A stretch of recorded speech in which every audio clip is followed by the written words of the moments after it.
Good morning, Dr. Kaylee here, owner, founder of the Hope Doctors. Today we are focusing on a question that I get every day.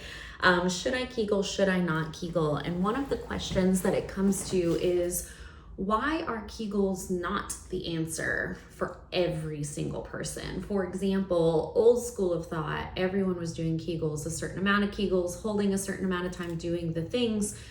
Why didn't everybody get better? And if there's Kegels, then why is pelvic therapy a thing, right? Like, why aren't these Imsella chairs and these chairs that you sit on and do this massive amount of Kegels, why are they not getting us to 100% better and not really serving the purpose? So I'm going to answer that today in a couple of different ways. I'm going to first address it directly, and then I'm going to give you some information. So why are Kegels not the answer for everyone? It's because everyone's body is different. Everyone's individual situation is different.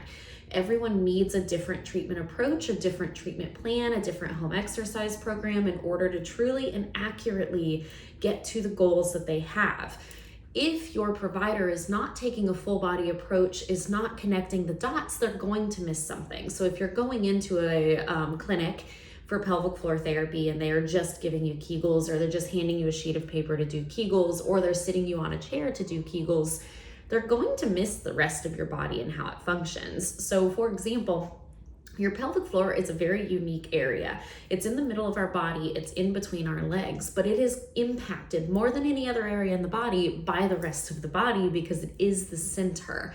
It connects to our legs, it connects to our arms, our back, and all the things by fascia, by muscles, by pressure management. And so it's important that we consider all of that. For example, our jaw has fascia attachments to our pelvic floor, meaning when we have tightness here, we potentially will have tightness there. Same with our foot. When our foot doesn't move well, the pressure or the management or the load absorption, we call that, or how the foot accepts pressure from the floor, it will follow the path of least resistance, because if the foot's rigid or hard, it's going to go up to the pelvic floor, and then the pelvic floor has more pressure, and it's not going to be able to control or manage that pressure as well as if it were fully functioning. It's also too why Kegels are not the answer for everyone. It's also possibly because not everyone needs strength for the pelvic floor. What I mean by this is 9 times out of 10, I will work with someone and I will get to the pelvic exam at the end of ours, like in the pelvic floor therapy world, in the Hope Doctors, we do the pelvic floor exam at the end of our evaluation because we're checking everything else, making sure you're comfortable, getting informed consent, confirming we've looked at the rest of the body, and then we do the intimate concerning part. And we wait until the end for so many different reasons. But when we get to that point, I find that 9 times out of 10, you all have great pelvic floor strength. There isn't an issue with strength. There's an issue with coordination or the inability to feel it and then let it go. There's an issue with being able to absorb pressure. There's an issue with a cough reflex, or there's something that won't happen with a quick flick. We can't squeeze, let go super fast. We can't squeeze up and hold for endurance. But to treat that, I've learned over a decade of doing this that the only thing, if I only give you Kegels, I'm only focusing on the strength. Yes, it's important to focus on down training, but why not get you into a functional position? Why not get you into standing, hands and knees, seated position to work on these full, coordinated and controlled movements, right? It's so important to understand that. If I get a client who needs strength training, yes, we might work a little bit on the pelvic floor strength, but that's also going to be in different positions with different exercises. I might have you in a squat position working on feeling the pelvic floor. I might have you in a child's pose working on breathing down. I might have you in a half kneeling posture working on that coordination. It's really more about bringing awareness to it than it is about strengthening. And then over the years, we've also found that certain exercises like a hip hinge, deadlift, squatting, glute med control and activation, lower core control and activation, adductor inner thigh control and activation. We have learned over the years that working on the strength for those surrounding muscles is also indirectly contributing to improving strength in the pelvic floor. So I tend to do my approach where I bring awareness to it. Like, hey, this is your pelvic floor. This is what it feels like to contract. This is what it feels like to relax. This is what coordination is. Let's get you into a functional movement like a hip hinge.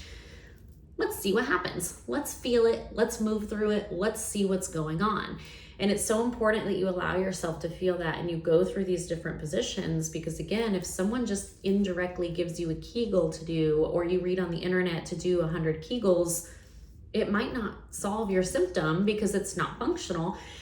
Isolated Kegels are not going to be the only thing that's going to change what's going on, because we also have to work on the rest of it. Which leads me to the main explanation here, is because the pelvic floor is one of the very few muscle groups that does not work in isolation, nor should it. What I mean by that is if you only work on Kegels, we're missing the glutes, the adductors, the abductors, we're missing all the other muscles that attach into the pelvic floor, the back, paraspinals, multifidi, all of the core muscles, right? We're missing the point with that. We have to combine it with the other systems. It's a system. It works with the system. It's not going to function like the shoulder, where we need to be able to flexion, abduct, rotate, right? It's going to work in combination with the rest of the body in order to do the things that it needs to do: continence control, support the organs inside, the reproductive organs, help with intimacy and all of that. And so again, the Kegel is not going to fix that alone.